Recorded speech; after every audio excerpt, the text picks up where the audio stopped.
இலங்கையினுடைய அரசியலில் அரசியல் தலைவர்கள் தற்போதைய அரசியல் தலைவர்களை கடந்த கால அரசியல் தலைவர்கள் விமர்சிப்பார்கள் அல்லது ஆட்சிக்கு வருவதற்காக விமர்சிப்பார்கள். இது இயல்பான விஷயம். ஆகவே இந்த மஹிந்தா அவர்கள் கடும் கண்டனங்களை வெளியிடுவது என்பது, அவர் இந்த யுத்த குற்றம் சார்ந்த நபர், அவர் பொறுப்பானவர், ஆகவே அவர் அவ்வாறு தான் சொல்லுவார்.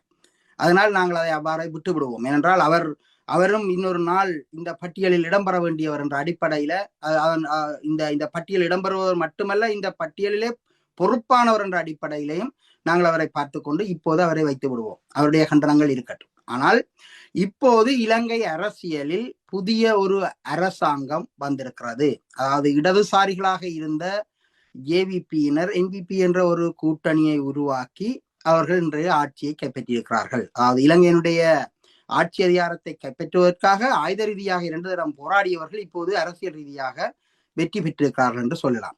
இந்த வெற்றிக்கு பின்னால் ஏற்படக்கூடிய சர்வதேச அரசுகளுடைய நலன்கள் அல்லது சர்வதேச அரசுகளுடைய விருப்புகள் நிறைவேறாத பட்சத்தில் அவர்கள் இந்த அரசாங்கங்களுக்கு பல தடைகளை ஏற்படுத்துவார்கள், அழுத்தங்களை ஏற்படுத்துவார்கள். அந்த அடிப்படையில தான் இப்போது இந்த இலங்கையிலே எதை செய்ய வேண்டுமா இருந்தாலும் உலகளாவிய அரசியலில் இந்து சமுத்திரத்தினுடைய கேந்திரத்தன்மை வாய்ந்த இடத்துல இலங்கை இருப்பதனால் இலங்கையை கட்டுப்பாட்டில் கொண்டு வருவதற்கு இப்போது சர்வதேச நாடுகளுக்கு, அதாவது சக்தி வாய்ந்த நாடுகளுக்கு இந்த ஈழத்தமிழுடைய பிரச்சனை ஒரு வரப்பிரசாதம்.